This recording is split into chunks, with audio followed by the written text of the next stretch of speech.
What is going on, guys? Welcome to the first ever Geeks Love Tech video podcast type thing that we're doing here at Geeks Love. I'm Dan Roller alongside Jeff Klein. How you doing? How you doing, buddy? I'm barely keeping it together. Quarantine's been driving me crazy. How about you? Yeah, yeah, good. I was actually able to finally get a haircut yesterday, which It's a was big deal. I just kind been a of long put time put a coming. buzzer on the head and gets the job done. But it's Oh, not the same as absolutely. actually going and getting a haircut. Yeah, yeah. But I mean, you remember I had like the mop head. It was like I don't think I've Uh, ever had uh, my hair that long since like 2009. oh, It's been. you had the mop Well, that's true. Yeah, no, I head. right, right, No, right. for, Yeah, for you for reference, my hair until about a month or two ago was actually to the length of my shoulders, and I decided to cut it for good or for worse. But yeah, so much needed. I summertime. mean, it feels so nice now that the weather's You know, warm. now that it's hot out. You don't want that winter coat on your head. 100%, 100%. So we here at Geeks Love we're basically trying to tackle all of our interests, between me and Jeff and the video game tech world, movies, music, television, all that stuff. All of that geeky, nerdy culture stuff, whether it's Absolutely. games, music, even why not? Movies, tech. The thing we're covering today specifically, though, is the WWDC press conference that Apple had as of, I believe it's 2 days ago now. As of Yes. the time of recording, it's Wednesday the 24th at time of recording. Yep. So Yeah. as of 2 days ago, a lot of As big of 2 days ago. announcements. So that it was. I personally loved it. I thought this was a great alternative to what we're used to seeing in Apple keynotes because we've known Apple to be basically the king of press conferences. They know how to put on a show, they know how to deliver and get those real big live fan reactions that they could bounce off of. So going into this, me personally, I don't know about you or anybody else, we didn't know what to fully expect for this Yeah, version of WWDC. I was expecting something good. I mean, it's Apple. If Nintendo can do a direct well, there's no doubt in my mind that Apple could absolutely pull it off. Right, and I The was telling you, like, in my head, I always had this, like, vision of just Apple going full on Nintendo Direct of just, like, the really corny jokes, the weird transitions, and, like, this really happy, disembodied voice describing everything that was going on. exactly, it was Apple through and through. To me, it was actually a lot more streamlined though than press conferences in the past. They trimmed out a lot of the fat, all of Yep, the awkward kind of developer previews that they'd always have for these either obscure games or weird sure. apps. They managed to cut out all the fat and just keep it down to information. And it still wound up being a decently long press conference just because they had so much to announce. I know, I was Um, honestly surprised it was clocking in at nearly 2 hours, and, I mean, I'm yeah, totally fine with that. that's Keep the which announcements is coming. relatively short for WWDC, but even so, the fact that it still wound up almost 2 hours and it was just Apple announcements alone Right, given was it was a kind of pre-recorded thing amazing. too, like. Exactly. Yeah. Um, let's just talk about that production value though. That was one of the nicest looking keynote conference. I don't even know what you want to even call it, but it was just so well done. No, it was very well put together, very well thought out. Seems like Apple put a lot of time into it. Not that their conferences are normally that way, but it's just especially in spite of the circumstances going on right now. It's definitely good to see that they're still not afraid to be creative Yep. and take chances in that regard. They definitely had some funny moments, like when Craig ran from downstairs to upstairs for the That was next great. shot.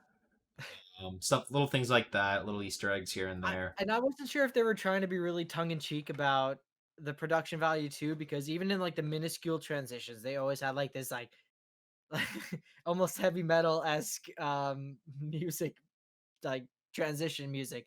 So like when they were, I know we're just jumping to later in the keynote, but when they were talking about the ARM processor and it went Sure. from I forgot the guy who, because we normally don't even see that guy, the first guy who Yeah, was talking about it. one of Apple's engineers. Yeah, yeah, yeah. But it went to transition to Craig, and all the camera did was just kind of like They pan just kept over moving Craig. back and forth from room to room, back Yeah, and but it was like forth. it was like the most minuscule thing, and like they included like the 2 second long like like music. I don't know. I thought it All the little that was things.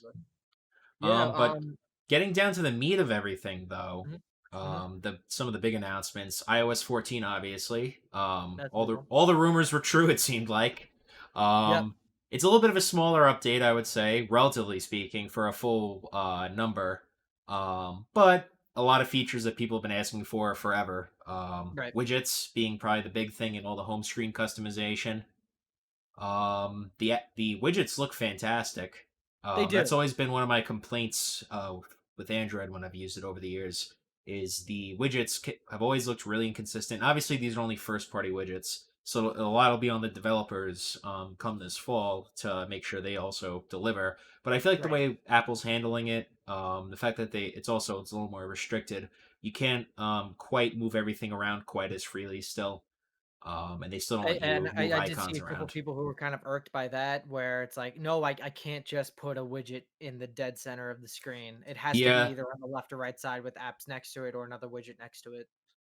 yeah, it's a little things like that. That I mean, they could change that by time we actually reach the fall. They've been known to tweak Tweak it. things and change things around over the 3 months or so that it usually takes from between WWDC and the actual launch in the fall.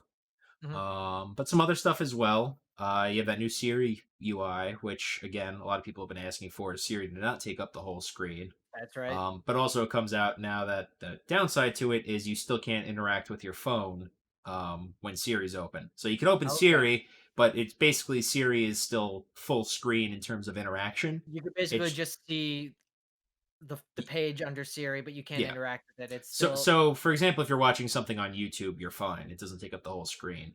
sure. But if you're say typing something, Or going through an um, article. If you it right, exactly. if I might be wrong about this, but if you enable Siri, you're just scrolling through an article. If you tap the screen to scroll, Siri goes away? It'll dismiss Siri. So actually, I'm running all the betas on my devices because I have no patience.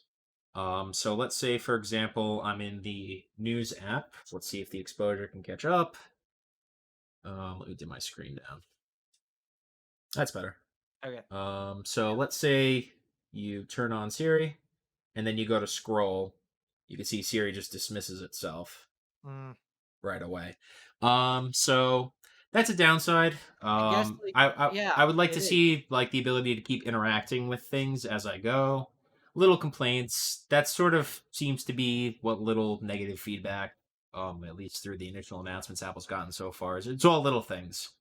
So now that you're rocking the beta, obviously, have you noticed any anything that was kinda either misleading that they had announced, or obviously, the first beta is always gonna be packed with bugs. I don't know how much you're experiencing and, what you could tell us from your experience so far So, with iOS so 14. on the iOS side of things, that's what I've used the most between all the betas. The iOS side of things, it's actually surprisingly stable, and I suspect that that's just because of the fact that at a low level, Apple Mhm, really hasn't changed too much. They haven't added a ton of new APIs. At an OS level, a lot of this stuff is more surface level, especially in terms of the home screen customization, and the couple other things they added, which are mostly just improvements to existing apps. mhm. They weren't really like iOS 12 was a stability update. The betas on that were actually very stable, which makes sense. iOS 13, on the other hand, introduced a lot of lower level things in the background. It wasn't necessarily a big feature update, and this year it's kind of more of the same. But even so, this year it's a lot more stable than in the past for a beta, especially. Now let's just go back to the widgets real quick, because obviously like, that's like the biggest UI change that we have seen in iOS since its inception. Right. Um, uh, what what are your thoughts so far? I know the Apple I had announced I stack I widgets. have been wanting Love it. widgets forever. I've always in the past flip flopped between Android and iOS. Usually, whenever my upgrade would expire, I'd go to whatever the other one was. Over time, I've typically drifted more towards the Apple side. And now that we finally have widgets, I don't see myself ever going back to Android. Really, That was probably just a deal breaker. my number one requested feature was true widgets on the home screen because the today view was never the same thing. It was always off to Mhm. the side and never quite as good. This implementation is great. That being said, the app library all the way to the right on your home screen I would say could be improved a little bit more.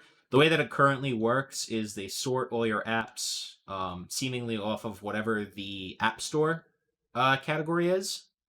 So this will Okay. cause, for example, banking apps and smart home apps to be grouped together under lifestyle, for example. Okay. Um, This is that app drawer feature? yeah. So when you go into it, you see all your categories. That's where all your apps live. But then if you pull down, you can search, and then if you dismiss the keyboard, you can just scroll through a whole alphabetical list of all your apps. Going to Spotlight's probably still a little faster, and just searching for whatever app you want to use. It's not exactly quick to get to your app launcher, but they could definitely do things to streamline the process a little bit more from where it currently is. Cool, cool. Just trying to think of like other real UI there besides like the widgets and like I forget what is it called? The app App it's an app app drawer. app slices. What App you're talking slices. about? No, Okay. well, that's a separate thing. The app drawer though, that's the main thing. App slices is another. It seems like they were just borrowing a lot of stuff from Android too, frankly, which is fine. Both OSs borrow from each other, in different ways. The app slices, Android had it in the form of what's called instant apps. Basically, the idea I is think if it's called you app clips. is it clips? Yeah, I Yeah, think I you're think right it's now. called app I don't know why clips. I don't have slices written, but Yeah, I remember um, Craig just repeatedly saying app clips, app whatever clips. it's called. The upside is if you just need an app, for example, if you're parking and your town requires you to download an app just to pay for that spot, you no longer have to download an entire app from the App Store. You could just download that clip. It'd be tiny. It would download almost instantly on your phone, even if you're on cellular. Mhm. And then you can just sign in with Apple, nice and easy, and then use Apple Pay to pay. Yeah, and That's that's sort great of because what they dream of, the ideal sort of solution.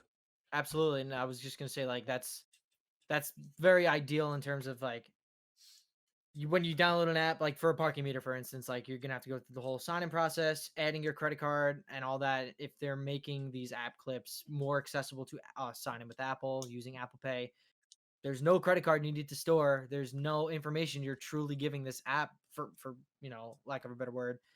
Um, no, it's great. I like what they're Yep. doing with that. Yeah, and signing with Apple's been great too. I've seen it pretty widely integrated into Yep. things. Haven't used it too much myself personally, but the one or two times I have used it, it's pretty cool. You can set it so it doesn't get your actual email address, which is nice. Hmm. So you get that extra layer of privacy. Makes it a lot easier to just unsubscribe from shopping lists as well if you get caught in a mailing list, I should say. Definitely. So just Um, kind of moving right along here. I guess a lot of people like myself were interested in updates to iMessage and what that can bring every year. This year, we're seeing a lot of improvements to group text and all the group chats and stuff. So now you can add um, uh, a picture to the group chat now. Yep. So you can set That's one little a thing. picture for a group. So as Apple demonstrated, if you're in a band and you have a group chat on iMessage, you can set a guitar emoji with the backgrounds to be your. It looks like to be your picture. But beyond that, the things that I'll see myself using more are being able to pin conversations to the top. Hmm. That's big. That's definitely something I've been using a lot of on the beta in the day and a half I've had it. And also at mentions in That's a big the one too. group messages as well, so that if a group messages thread is very active, you can turn off notifications unless someone mentions you specifically, which in larger groups is definitely a good thing to have. Yep. One of my actual favorite improvements to iMessage is it looks like they're going with the Slack route and other like I personally I only know it from Slack, but the inline replies Sure, in messaging. that's That that's something that a lot of message utilities have, at least dedicated messaging utilities, have mhm. had for a little bit. Seeing iMessage again, it's great because it can sort of remove ambiguity or confusion from something. If someone asks you, "Hey, what are you doing?" and then the conversation moves on, doesn't matter when you can actually get back to the conversation. You can always respond directly to something, which is nice. Yeah. Yep. Very big stuff. I don't know. Is there anything you really else wanted to touch on in iOS 14 that kind of wowed you? We're getting a dedicated translator app, which Yeah, looks which cool. You which is know, they're probably just trying to 5 years too late. yeah, just trying to hammer out Google everything they Translate's pretty good now. yeah, Still not yeah, perfect, but a I'm with lot you better on than it that. used to be. I'm Uh, just surprised with how far back they're going in terms of support. All the that's way true. Yeah, back to right. the The 6S is iPhone the earliest. 6S, 6S or the first gen SE are both supported on it, and also the iPad Air 2 goes all the way back to Wow. for And support. just quick little improvements too. For maps, we're getting like cycling directions, which is cool if you like to ride bikes. Yep. Also, Um, electric vehicle routing. So if you yep, have a an electric car, it can find routes along the way for you in maps where there are charging stations, so you don't have to worry about running out of battery along the way. good stuff. We touched on Siri. You know, Apple HomeKit, whatever home. It's never ever impressed me. I never ever use it. I have a Google Home that with smart lights set up in my room. A lot of the products I'm interested in are never compatible with HomeKit. That historically has been a bit of a problem for Apple. I know they've been working on making it easier for companies to utilize HomeKit, Yeah, and going forward, the next over the next year or two, I believe we're supposed to start seeing more home accessories, smart home devices that should support HomeKit. yeah. It's annoying for me because about half the things throughout my house do support HomeKit, the other half doesn't. So I just have Google's also throughout my house, just Yeah. because I know that'll work with everything. It's truly universal, and as much as I would love to just be in one ecosystem, it sort of forces me to straddle the two. I feel exactly the same way. It's a little annoying. I mean, Siri to me isn't even my favorite assistant. Sure. I try to use Google as much as I can, especially when I'm in my room. I just feel like I get better results Mhm. in Google, but that also has to do with a lot of Apple doesn't allow third party access to Siri as much as Google and Amazon do with Alexa They've and gotten better with that with the Siri they shortcuts. have. For the most part, for Sure. example, if you use Spotify, you can request to listen to something on Spotify. Obviously, it stinks that you can't set your default to just be Spotify, Right. which you can at But least now set default email and browser apps, there you go, and which that's a which is pretty big thing about in iOS time. 14. Yeah, in iOS 14, we're gonna be able to set default browser to whatever we like and the default mail to whatever we like. I already use Outlook for mail, so this would be great that I could just finally The officially set that the as my iOS default. Outlook app is fantastic. Yeah, Um, I agree. on the Um, iPad side of things, well, just in it right in it. real quick before we jump to iPad, there was just the whole car keys thing now in Apple Wallet. So, Oh, you're gonna go out and buy a BMW now, right? of course, 100%. Yeah, they've convinced me. Um, That's cool, I guess. I don't know, like, Once it comes if you down lose your to phone, you now lose your car keys, you now lose your wallet, essentially, um, and your phone, which literally contains almost all the information you want to store and photos, private data, I don't know. It I'm let's gonna just throw car into that, right? Like, assume that it integrates into the watch. They didn't show that at all. no, they But didn't. I But, would I mean, if assume the if it uses NFC just like Apple Pay does, I would assume right, that it could be integrated into the watch. So at yeah. least if you have a watch, you really can't lose that, or at least it would take a tremendous amount of effort to lose it. It would, but I mean, it's like, sure. I mean, it was a matter of time that they were gonna do this anyway. I feel like with how Sure. successful Apple Pay has been and the wallet app has been on the phone, you might as well throw in cars into that category I as think well. obviously it'd be good to have a backup. I know, for example, Tesla, you unlock your phone with an app, your Sure. car rather with a app on your phone, but you also have a little metal card that you keep in your wallet that allows you to tap that against the door, and that also unlocks the car. So as long as Or the car has Apple a Pay. fallback, which I'm sure it will have some kind of fallback, especially because if it didn't, and you buy a car that has that, you would have to also have an iPhone, which would be silly. So I'm sure they'll have still have physical keys, and that'll just be the car keys an option. Um, Yep. so on the iPad side of things, in addition to all the stuff that regular iOS gained, you also get handwriting using the Apple Pencil, which a lot of people have been asking for. I'll probably never use it, frankly, but a lot of people want that. So Yep. they I never also really improved search on the iPad. They've basically further enhanced it. It allows you to search everything throughout the iPad, making it basically into Spotlight, like on a mhm. Mac, but for iPad, which is good.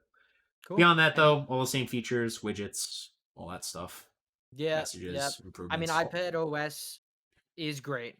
I mean, full stop. When they announced that last year that we were getting like a dedicated operating software for iPad, obviously it's based on iOS and No, of what that course, was, but but it iPad OS brought the iPad to the next level, and smaller improvements like this don't hurt. I don't think anybody was really expecting something truly revolutionizing like last year's iPad OS. We're just gonna get the quality of life updates from here on out, I think, and for, at least for a couple years. yeah, I'm still waiting for them to differentiate things a little bit more. Mhm. It's still very, very much still iOS on an iPad, It is. which is fine. Obviously that's what it is, but the fact that they've gone far enough to give it a different name, I'd like to see going forward at least a little bit more to differentiate it between the iPhone. Obviously, stuff like multitasking and stuff like that's still a lot more robust on the iPad, Yep. even though the iPhone, I'm sure, is just as capable. They keep it restricted to the bigger But we're gonna screens. put a pin in this conversation on in terms of the iPad being more capable when we start talking about the ARM chips. But we'll get to that Yeah, in a sure. little bit.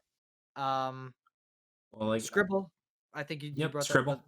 that cool. Like you can now just search No for need to whatever put you down want the to Apple search. Pencil if It you're already translates what doing you write something. into If text. you're drawing out some graphics or something like that on your iPad, you need to switch over and text someone. You don't have to put down the pencil and type something out on your either keyboard or on the screen.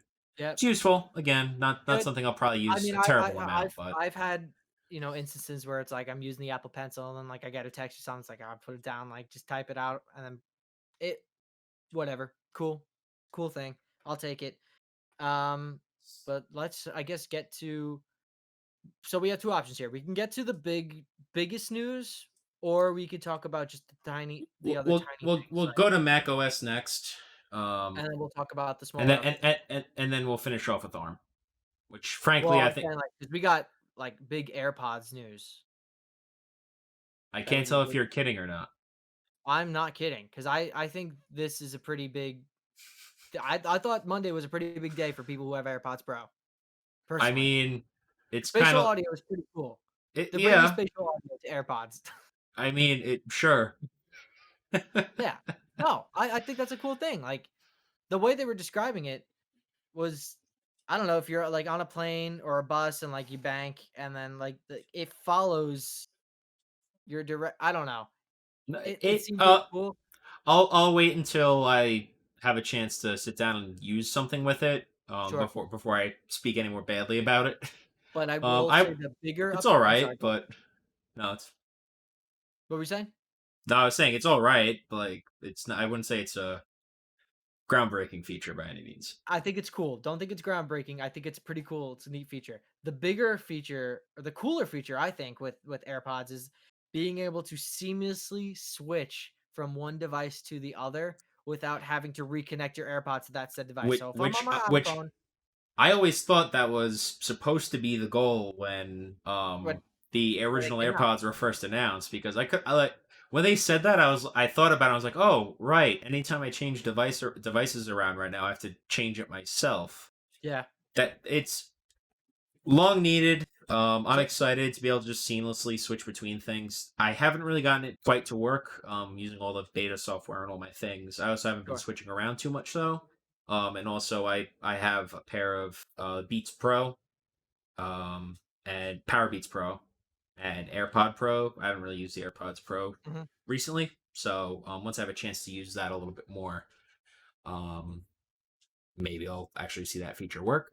And Haven't had just it for yet those though. who just don't know, like what we're talking about right now, if I'm on my iPad and I'm using my AirPods watching a video or something like that, and I get a phone call from obviously the phone call will show up on my iPad, but if I want to take it on my iPhone and I still have my AirPods in, I pick up my iPhone. It recognizes that I'm holding my iPhone now and will seamlessly transition the audio from my AirPods to my iPhone. And if I want to go back to the video on my iPad, I pick up my iPad. It brings back the audio to the iPad. Same thing with Mac. If I want to start working on something, it'll bring it right over to the Mac. And I could do all of this without physically going into the Bluetooth settings, tapping AirPods Pro and having it connect that way. This is going to be a really cool feature that we're not even gonna think twice about once we get used to It'll be a this. lot more seamless. That's Yeah, that's the big thing, is just making a more seamless transition between devices, which would be nice. definitely, definitely. And that to me, that's pretty much all I needed to discuss in terms of iOS and iPad OS. So we could jump to the big thing now. So Mac OS, we'll talk about the OS itself first. It's getting a big redesign. Mm, I don't know how I feel getting a about it. Big Sur redesign. A big what? A Big Big Sur Sur, redesign. yes, a Big Sur redesign. And Apple's considering it a big deal as well, since they finally are jumping from OS 10 to OS 11. So okay, so I'm gonna stop you there because we're seeing conflicting reports about this. It's OS Yes, 11. in their keynote, it did say 11, but there have been reports coming out there that this is not OS 11. This is just 10.16. What do we have any further confirmation on this? From what I've seen, it's basically confirmed that it's going to be 11. I think the shots that showed it as 10.16 may have been either earlier or a mistake Hmm. or some sort of glitch in the software. But it's definitely going to be 11, which I think makes sense given it's a big visual change. Definitely to make Mac OS feel a lot more like iOS, and just to sort of bring both OSs a little closer together. Sure. And obviously we'll get into the ARM processor side of things as well, which is also probably the other reason why they also jumped all the way up to 11. That Now, can being we just s- talk about the look of it real quick? While we're on that subject, what to me, it reminds me a lot of iOS 7. it does it to me, it kind of It's feels like a wh- step which backward, which right? the guy that designed iOS 7 also was head Johnny. of redesigning the new Mac update. There's some weird things that the depth to all the icons is a little weird. I'm fine with them changing the Yep. icons to look like iPhone icons. Are you fine with that? Having I'm fine with it just because of the fact that future Macs are going to be running iPhone and iPad apps anyway. So to keep all the icons Keep it all blended in house. together, I'm sorry. I said What did you just say? keep it all in house Yeah, and well, it'll have a cohesive design language, so that some of your apps aren't round and some of them aren't shaped like something different. Everything will at least be shaped the same. It'll still have all the character that Mac apps have always had, like they mentioned in the video. But at sure. the very least, it'll keep everything a little more organized and consistent. So instead of a bunch of different symbols and logos, you have at least just a row of squares, which So is are a little more boring, but are you running Big Sur right now? yep. How's that going for you? It's all right. It's probably the least stable out of all the betas, which isn't surprising. Typically, Mac betas are usually a lot less stable. I think just because obviously there's a lot more history to the operating system, and there's a lot more change going on underneath that usually we can't really even see. And Sure. obviously, with an upgrade as big as this is probably the biggest change since I want to say Yosemite was when they did the first big redesign after Mhm. Mavericks, where they that was their first try at basically trying to make Mac OS look a little more like iOS. Now it looks even more like iOS or iPad Too OS, much I like guess. iOS. For me, I think I don't know. Like it kind of seems like almost childish in a sense. Like I It don't know what the best way to describe it. Like it feels like a toy, I think is what you're it looking to does. It say. it looks more like Makes it feel like a toy. a toy. I And that's I not personally don't what I want from disagree. a Mac. I want a workstation that's a little bit more professional. I don't know.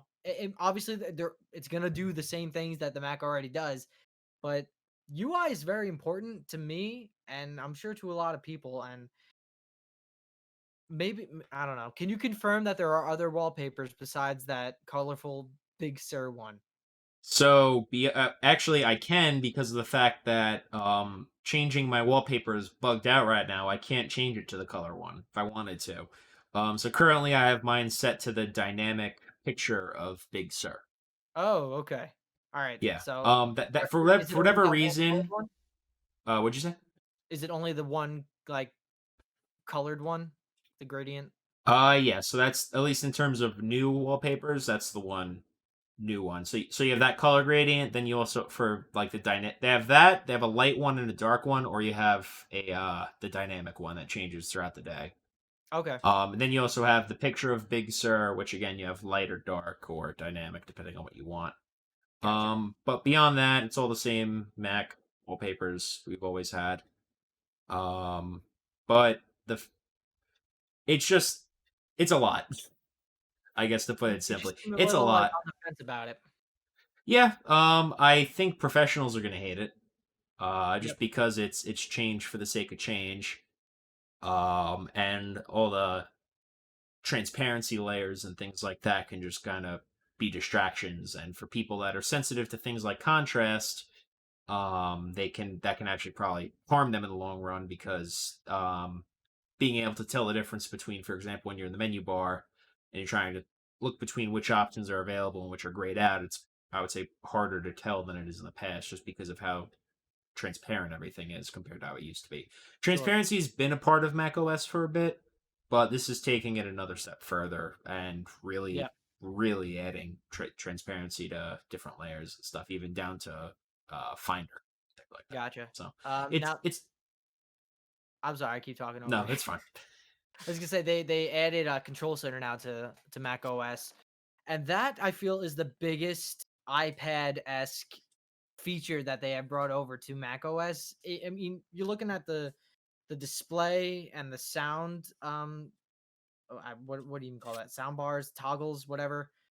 That they Volume look sliders. the sliders. Thank you. I'm sorry. Um, they look like I want to interact with them with a finger, not a mouse. The Like they're huge. most surprising thing to me is that a lot of the changes they've made really make it seem like it's optimized for a touchscreen Mac, Yeah, which they haven't announced yet. Maybe they I will. think they're leading to that.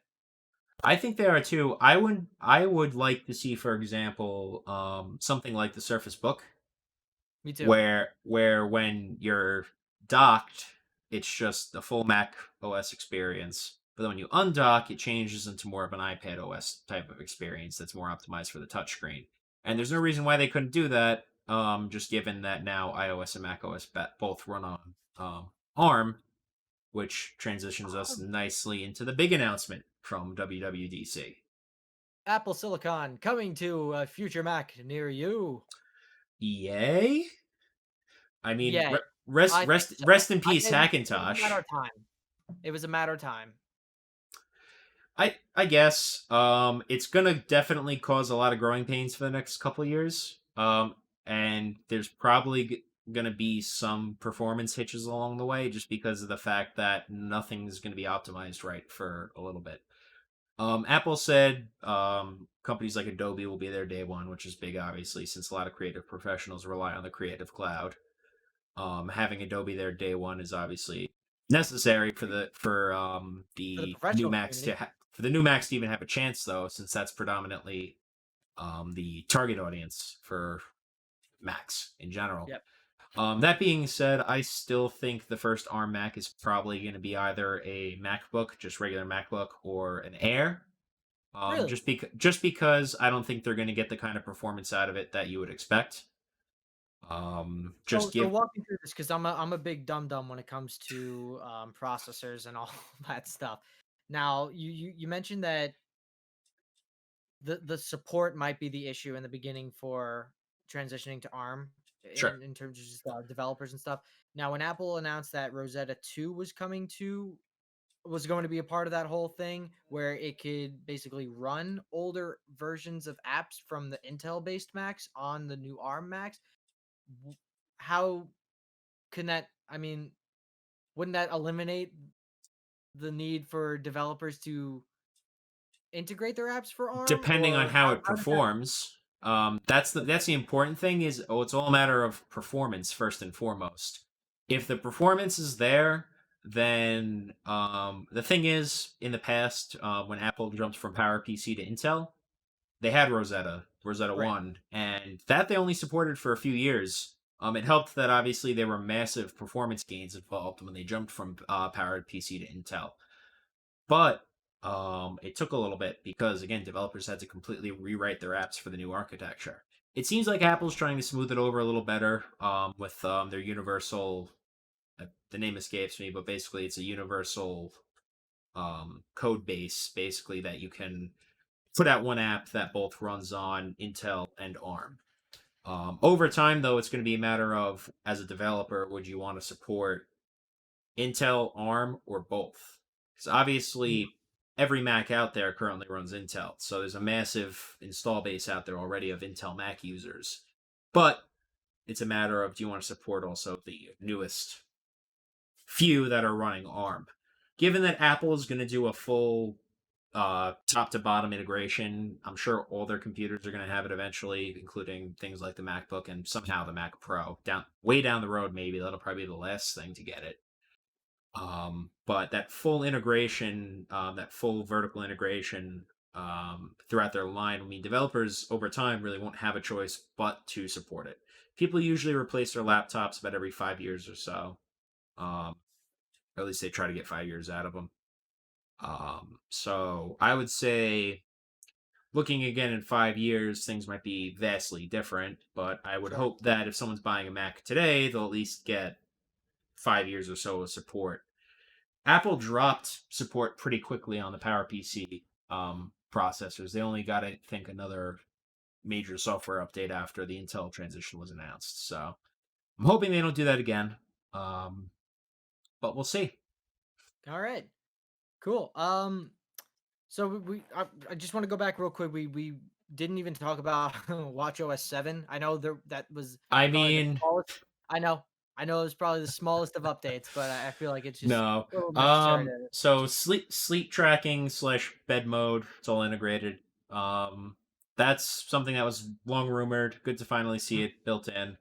In addition, dance for a workout. that's true. So I can finally dance around my house and have it count And people will accurately. know. Exactly. Right. I'll get the notification on my watch that Jeff just completed a dance and Exactly. burned so and so And calories. So also, again, due to recent circumstances, the hand washing tracking. I like that. No, So I basically, I have it. the watch can now hear running water and can kind of feel like in its gyroscope, like you like kind of your hand movement and watching your hand. It can detect a hand washing motion, and Yep. the And smart thing start like a is it'll timer. 20 actually seconds. start counting right away, even if it doesn't immediately show the detection. So if you start washing your hands, for example, 5 seconds, and then finally the watch will go into the countdown once it knows for sure you're actually washing your hands, and it'll start from 15 instead of 20 since you've Oh, already been really? washing your hands. Yeah, it picks up so you're not overwashing either, which I think in the long run can dry out your hands a little bit. So. That's pretty cool. That I like that.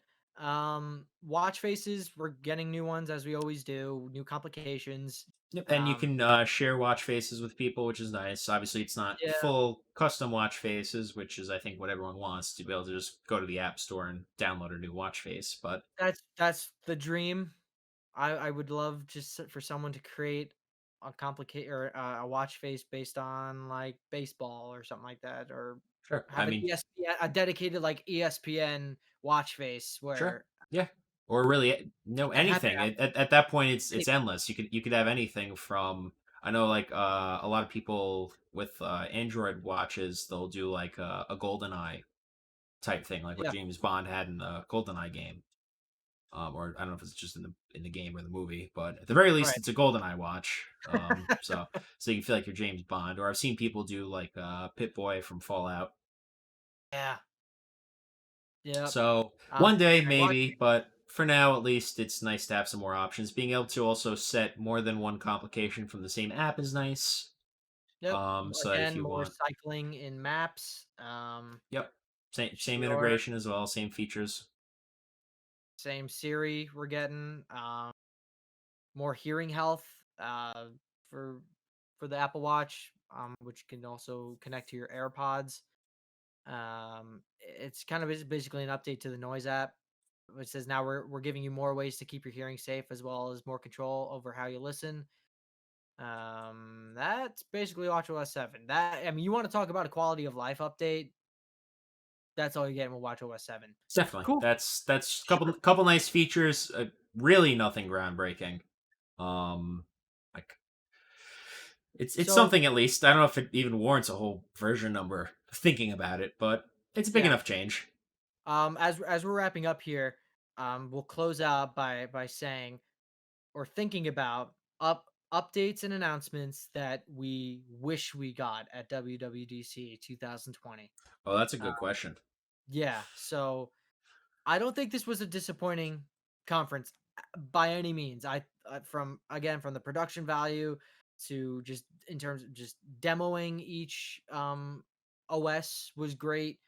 Um, but there's always that and one more thing that we were missing from this year. Yeah, we got the huge ARM announcement, great. But I think a couple people were expecting at least an announcement on On a actual Mac to hardware. go with Yeah. that and some sort of timeline as to when we'll see a Mac. We didn't get that. So that's probably number one on my list. We didn't get that new Mac update, whether it be a MacBook Pro, regular MacBook Air, or the rumored new iMacs that are supposed to come out soon. I don't even know. My guess is they'll probably announce it all together with the iPhones come this fall, whenever that is. There's Yeah. talk that things might be delayed until November. We'll see. Yeah. But That's a topic for another day though. yeah.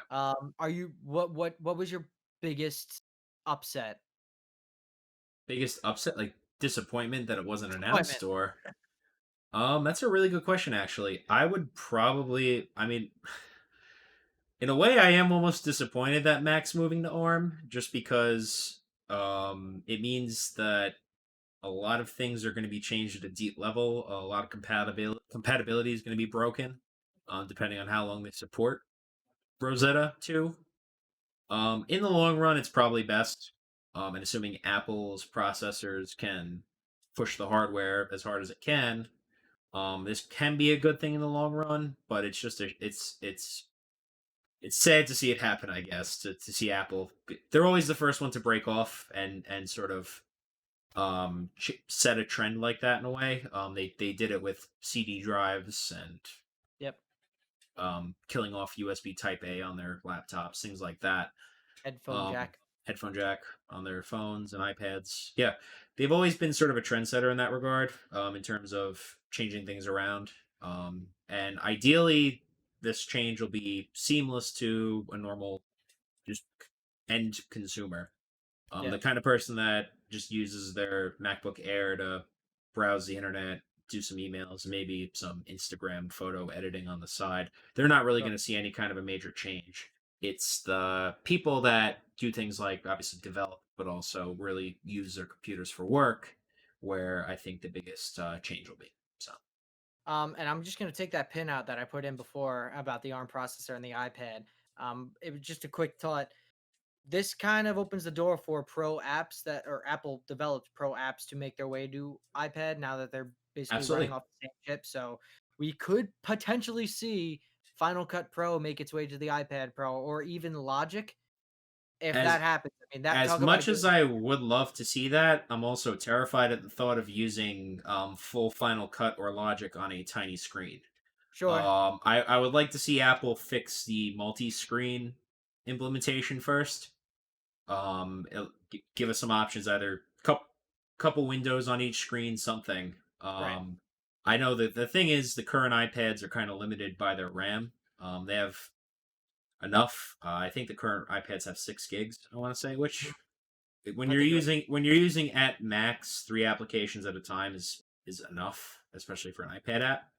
But if you want to see people try to use an iPad to replace their laptop, there needs to be more RAM so people can actually do some real multitasking with it. Yeah. So that would probably be another thing I would hope to see in a future iPad. This past Yep. iPad update was kind of weak, just given they um, upgraded the A12X to an A12Z and added an extra GPU core for a little bit more graphics performance. But other than that, a real small update. So hopefully the next iPad update will be that much better. Yeah. Yeah. So that basically wraps it up. Any final Yep. thoughts on this on the WWDC? I'm excited. I'm looking forward to the fall when everything's finished and released, and I'm definitely looking forward to whatever Apple has in the pipeline. Whether I'll by leave you just with one more question. Would you like to see that style WWDC continue in the future?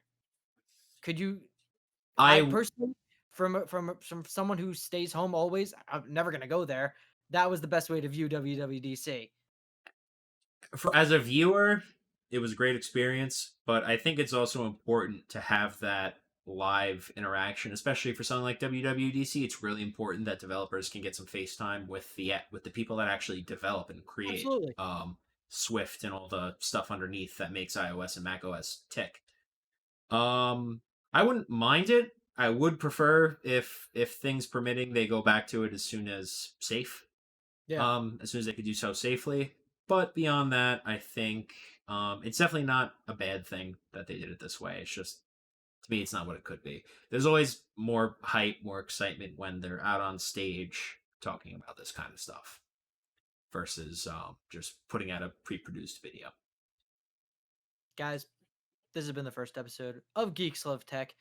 You can subscribe to us on YouTube, youtube.com/geekslove.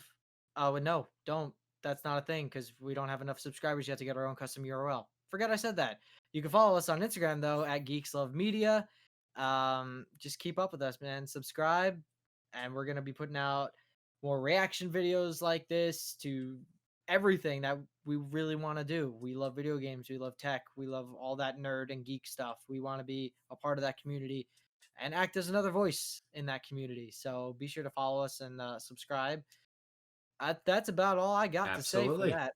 I think that just about covers it. Thanks again for watching, guys. Again, like Dan said, subscribe, follow us on everything, and we'll see you in the next one. That's right. I'm Dan Roller. That's Jeff I'm Klein. okay. Oh, he's Jeff Klein. I'm Jeff. We'll see you guys in the next one. See you Take guys in care. the next one.